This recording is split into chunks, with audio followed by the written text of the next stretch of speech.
game at hand is Sandugo Sandals San Sebastian versus the Philippine Navy. Sandugo winning the first set. That's right, partner. And clearly, you can see Sandugo having 15 attack points. And yung mahirap pa doon is they were able to limit Philippine Navy to only 5. To produce only 5 points. Kaya talagang nahirapan ang Philippine Navy in that first set. Sandugo even having 2 block points, 3 service aces is against the lone ace of the Philippine Navy. Over a very well-oiled machine tong Sandugo. And, you know, but Navy, in fairness to them, during the first set, they were really, you know, parang... Nung umpisa, yeah, di ba? Tinatansya din nila. They were keeping things afloat until the mid-portion.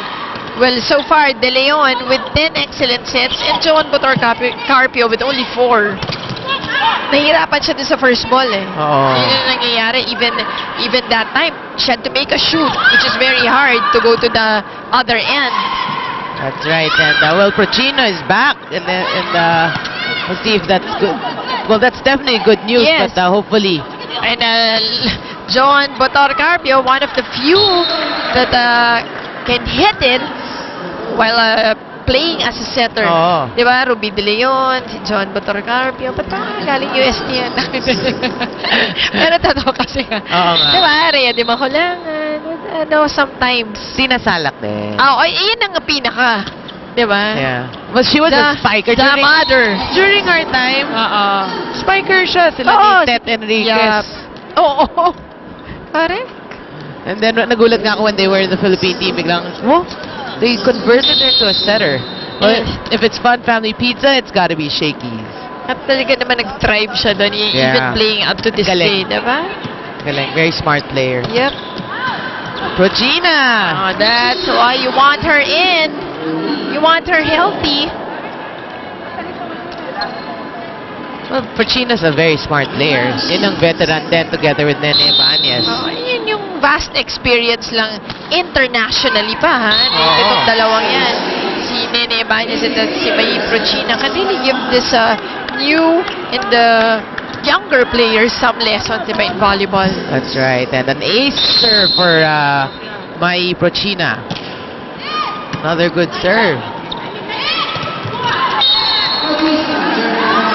Wow, that was a stuffed block there for Navy. Rosale, De Posoy, and Suson. Nakita mo yung sipag nila doon. Triple block against Sandugo, which I really think yun ang dapat nilang gawin. Double or triple block all the time.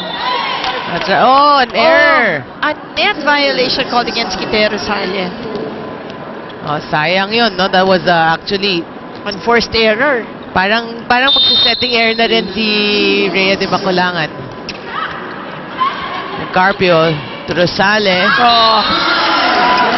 What a spot for Kite Rosale. No wonder she's the leading scorer here in the Philippine Navy. That's right. No, that's not easy to get it through Taiwan, but she makes it look easy. And on the defensive end, she gets that. That deserves a second look. Look at that single block. That's right. And she's just showing the Navy, you know, her teammates, we can do this. You know, we can if we work together. There you go. Another ace serve for Navy, and they're ahead 7-3. That is right, partner. Well, so far, Taiwan and Zhengbo Li, 5 points each. On the other side, it's Arasan Rosale with 2 and Mata with 1. That's right, and Benting actually here in the second set. Anyway, we're going to the first technical timeout. Navy ahead 8-3. We'll be back.